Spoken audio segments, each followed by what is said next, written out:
আল্লাহ পাকের কাছে জিলহজ মাসের প্রথম 10 দিনের নেক আমলের অপেক্ষা উত্তম অন্য কোনো আমল নাই। সাহাবীরা প্রশ্ন করলেন যে ওয়ালাল জিহাদু ফি সাবিলিল্লাহ ইয়া রাসূলুল্লাহ, আল্লাহর রাস্তায় জিহাদও কি নয়? নবী সাল্লাল্লাহু আলাইহি ওয়াসাল্লাম বলছেন ওয়ালাল জিহাদু ফি সাবিলিল্লাহ, এমন কি আল্লাহর পথে জিহাদও নয়। তবে সেই ব্যক্তির কথা ভিন্ন যে ব্যক্তি তার মাল এবং তার নফস নিয়ে বের হয়ে গেছে কিন্তু এটা কোনো কিছু নিয়েই ফেরত আসে নাই, মানে সে শহীদ হয়ে গেছে, সেই ব্যক্তির কথা ভিন্ন। বাকি এই 10 দিনের নেকা আমল আল্লাহ পাকের কাছে অন্য সমস্ত নেকা আমল চাইতে শ্রেষ্ঠ এবং উত্তম।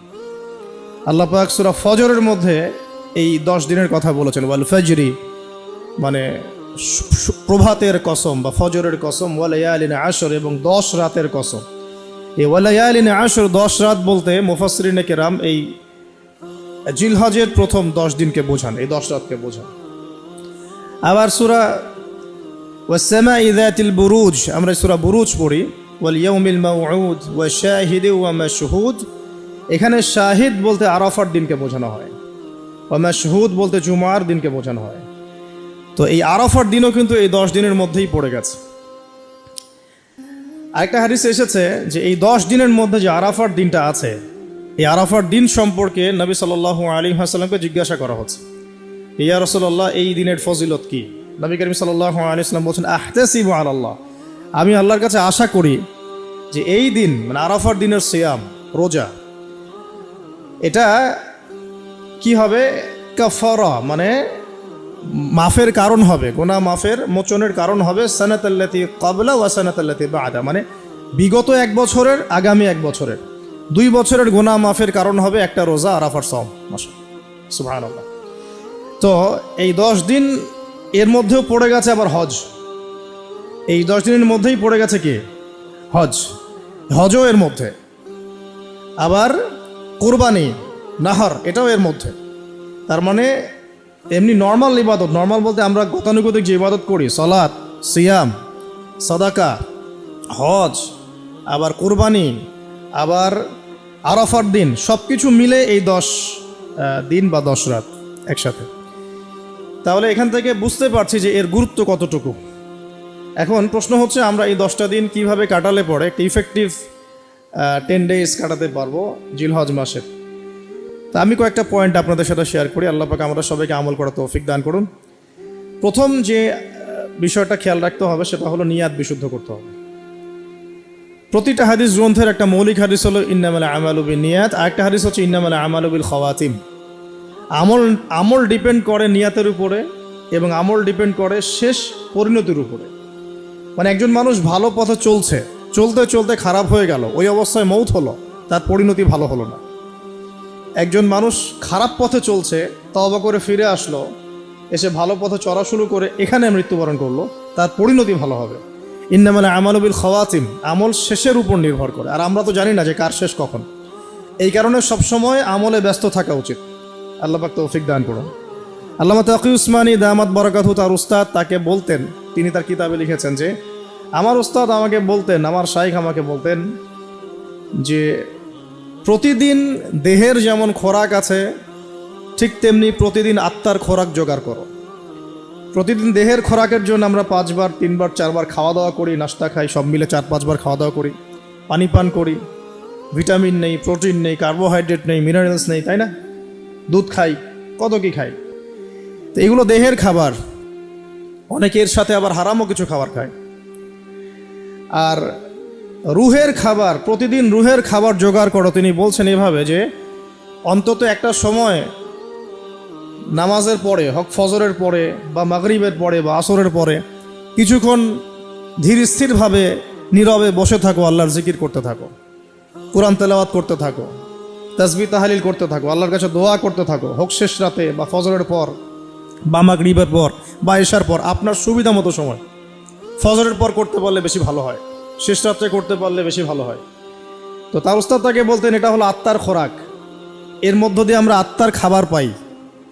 আত্মা অসুস্থ হয়ে গেলে দেহ সুস্থ থাকে না।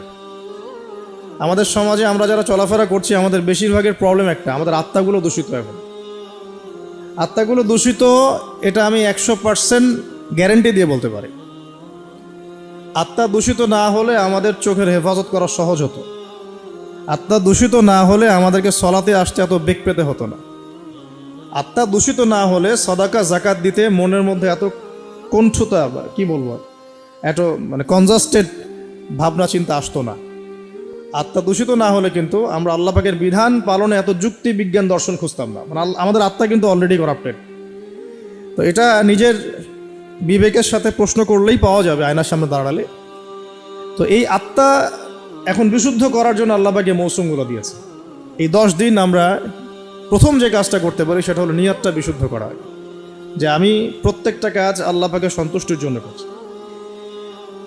এর আগে যারা দিনের পথে চলেছেন, কাজ করেছেন, শ্রম দিয়েছেন, দায়ী ছিলেন, মুহাদ্দিস, মুফতি, মুজাহিদ তারা ছিলেন, তারা একটা বিষয় খুব খেয়াল রাখতেন।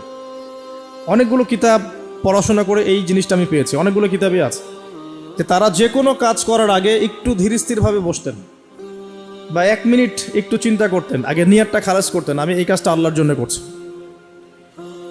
আমরা ব্যস্ততার সাথে অনেক সময় চলাফেরা করে এই নিয়তটা খালাস করার সময় পাই না। তো আগেকার যারা বড় বড় বুজুর্গ ছিলেন তারা নিয়তটা আগে খালাস করে নিতেন, এই কাজটা আমি আল্লাহর জন্য করছি। তারপরে কথা বলা শুরু করতেন, তারপরে নামাজে দাঁড়াতেন, তারপরে সাদাকা করতেন, তারপরে দার্স দিতেন। মানে আগে একটু চুপ করে বসে থাকতেন যে আমি কাজটা আল্লাহর জন্য করছি। তো আমরা একটু এই যে 2-3 দিন হাতে আছে আমাদের, নিয়তটা আগে বিশুদ্ধ করব, যে আমি যে আমলই করব সেটা নামাজ হোক, রোজা হোক, হজ হোক, যাকাত হোক, কোরবানি যাই হোক, শুধু আল্লাহর জন্য করব, শুধু আল্লাহর জন্য, শুধু আল্লাহর জন্য, শুধু আল্লাহকে রাজি খুশি করার জন্যই সব করতে হবে। এটাই হলো আপনার বিশুদ্ধ নিয়াত। এরপরে এই 10 দিনের মূল কাজ হবে তওবা করা। এই 10 দিন বেশি বেশি আল্লাহর কাছে তওবা ইস্তেগফার করতে হবে, কারণ এই 10 দিনে হজ আছে। আর হজের সময় আরাফার মাঠে যে হাজিরা অবস্থান করেন, বলা হচ্ছে যে আরাফার মাঠে কোনো হাজি যদি 1 মিনিটও অবস্থান করে তার হজ হয়ে গেছে। এত গুরুত্বপূর্ণ। দেখেন, এখন যদি আরাফার মাঠে গিয়ে আমি 6 মাস বসে থাকি, ওই ফজিলত পাবো না যা ওই সময় পাবো। এটা আল্লাহর হুকুম, আল্লাহর হুকুমের এহমিয়ত এটা। এখন যদি আমি আপনি আরাফার মাঠে বসে থাকি সারাদিন সারা রাত, ওই ফজিলত পাবো না যেটা হজের সময় পাওয়া যাচ্ছে। হজের মাঠে, আরাফার মাঠে যত হাজিরা আসবে, লক্ষ লক্ষ হাজি, তাদেরকে উদ্দেশ্য করে আল্লাহ পাক বলেন, ফেরেশতাদেরকে বলেন, দেখো আমার বান্দারা কি চায়, দেখো ওরা উস্কো খুস্কো চুল নিয়ে এসেছে, ধুলো মলিন হয়ে এসেছে। ওই দিন আল্লাহ রাব্বুল আলামিন এত অধিক সংখ্যক বান্দাকে জাহান্নাম থেকে মুক্তি দেন যেটা আর কখনো দেন না, এবং ওই দিন শয়তান নিরাশ হয়ে পড়ে। তাহলে এই 10 দিনে আমরা যারা যেতে পারছি না হজে, আমাদের কাজটা তাদের সাথে একাত্মতা পোষণ করে তওবা করতে থাকে। মানে ইউনিটিটা কেন? যেমন ধরুন একটা হাদিস বলি, যে আরাফার এই জিলহজ মাসের চাঁদ ওঠার আগেই যারা কুরবানি করতে সক্ষম, আমরা যারা কুরবানি করতে চাই, তাদেরকে নখ, চুল এগুলো কাটতে নিষেধ করা হয়, তাই না? চাঁদ উঠে গেলে নখ, চুল এগুলো কাটতে নিষেধ করা হয়, এটা হাদিসেই আছে। আর এর আগে কেটে ফেলতে বলা হয়, যে নখটা আগে কেটে ফেলেন, চুলটা আগে কেটে ফেলেন, দাড়ি আবার কাটতে যায় না, নখ আর চুল। তাতে কি হবে, আমরাও একটা, ওই যে যারা আমরা মানে হজ করতে যেতে পারি নাই, তাদের সাথে আমাদের একটা একাত্মতা হলো। কিন্তু তারাও যেমন এগুলোকে স্যাক্রিফাইস করলেন, আমরা আমাদের জায়গা থেকে স্যাক্রিফাইস করলাম এবং এই নেকিটা পেলাম, একটা কুরবানি নেকি পেয়ে গেলাম ইনশাআল্লাহ।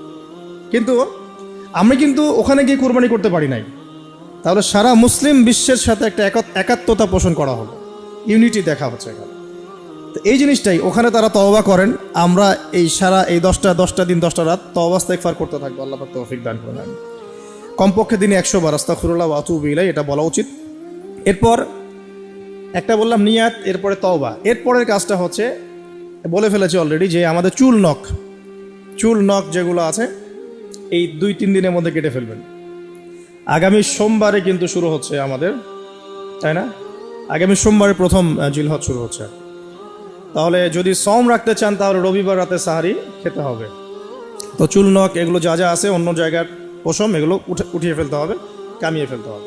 ইনশাআল্লাহ একটা কুরবানির নেকি পাওয়া যাবে, অল্প একটু আমল করবে। আর 4 নম্বর কাজটা হচ্ছে, এই 10টা দিন একটা ট্রেনিং সেশনের মতো নিয়ে নেই। 10 দিন 5 ওয়াক্ত নামাজটা জামাতে পড়ার চেষ্টা করি ইনশাআল্লাহ। আর যদি কোনো কারণে মিস হয়েও যায়, বাসায় টাইম টু দ্য টাইম পড়তে, অন দ্য টাইম পড়তে হবে, একদম টাইমের মধ্যে, ওয়াক্তের মধ্যে। কোনো কারণে মিস হতে পারে, স্বাভাবিক, মানুষ বিভিন্ন সফরে থাকতে পারেন, প্রতিবন্ধকতা থাকতে পারে, কিন্তু বাসায় পড়লেও ওয়াক্ত মতো পড়ে ফেলতে হবে। মানে এই 10 দিন ট্রেনিং হবে নামাজের, কারণ এই 10 দিনের যে আমলগুলো, এর মধ্যে কিন্তু নামাজ অন্যতম একটা গুরুত্বপূর্ণ আমল। দেখুন, যার নামাজ নাই তার কিন্তু ইসলাম নাই, বাকি আমল অনেক পরের কথা। যার নামাজ নাই তার সাথে ইসলামের কোনো সম্পর্ক নাই।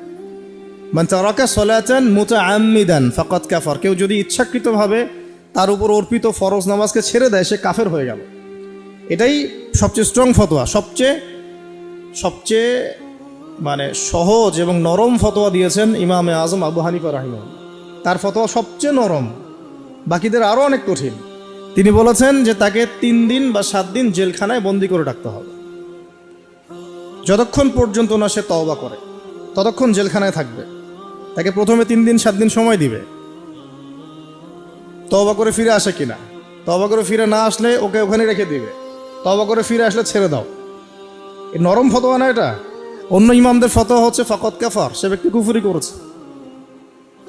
এখন 10 দিনের অনেক আমলের কথা আমরা বলবো হয়তো বা সামনে, কিন্তু মূল আমলটা কি ভাই? নিয়াত বিশুদ্ধ করে তওবা করতে থাকা, নামাজটা শক্ত করে ধরা। আল্লাহ পাক সবাইকে নামাজ ধরার তৌফিক দান করুন। এবং ফরজ নামাজের সাথে 17 রাকাত ফরজ নামাজের সাথে 17 রাকাত না, হ্যাঁ 17 রাকাত ফরজ নামাজের সাথে বেতর পড়বেন 3 রাকাত। আর চেষ্টা করবেন যে 12 রাকাত এক্সট্রা নামাজ পড়ার জন্য। 12 রাকাত এক্সট্রা নামাজ মানে ফজরের আগে 2, জোহরের আগে 4 এবং পরে 2, মাগরিবের পরে 2, এশার পরে 2। এই যে 12, এটা যে ব্যক্তি পড়বে তার জন্য জান্নাতে একটা করে ঘর তৈরি করা হয়।